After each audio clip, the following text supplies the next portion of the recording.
Hey, Sandera Ranch. We are in some of the new 5th grade classrooms. Right now we're in Miss Swearingen's room. You can tell it's been under construction, so I'm going to do a quick video showing you how to connect your computer to your new TV and even how to use this iPad stand that some of you guys have had delivered.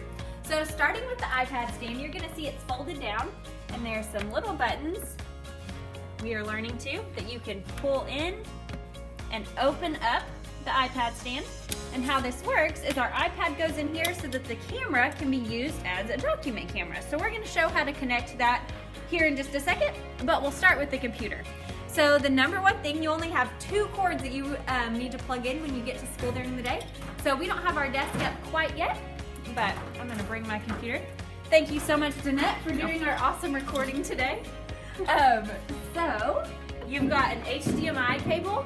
This is nice, you don't have a dock, but all you have to do is plug in one cable. So my HDMI cable, it plugs into the back here, is gonna plug in. And the only other cord that you're gonna have to plug in is your computer charger. So this, unlike the dock, won't charge your computer during the day.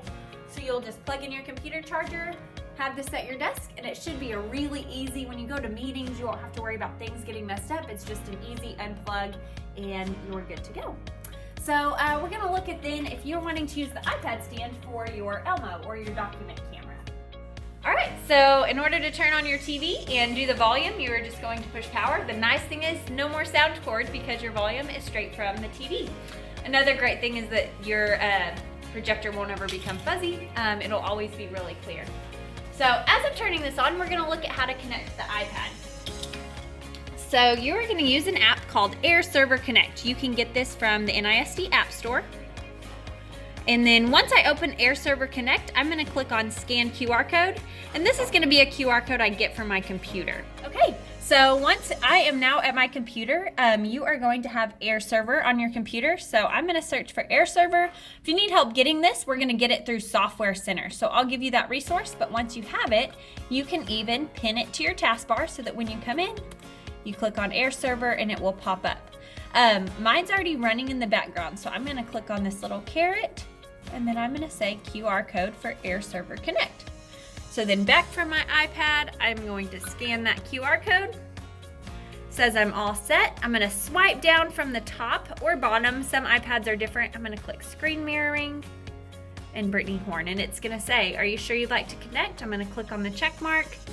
And now you'll see that my iPad is projected on my computer screen. If I wanted to change the view, I would just turn it vertical.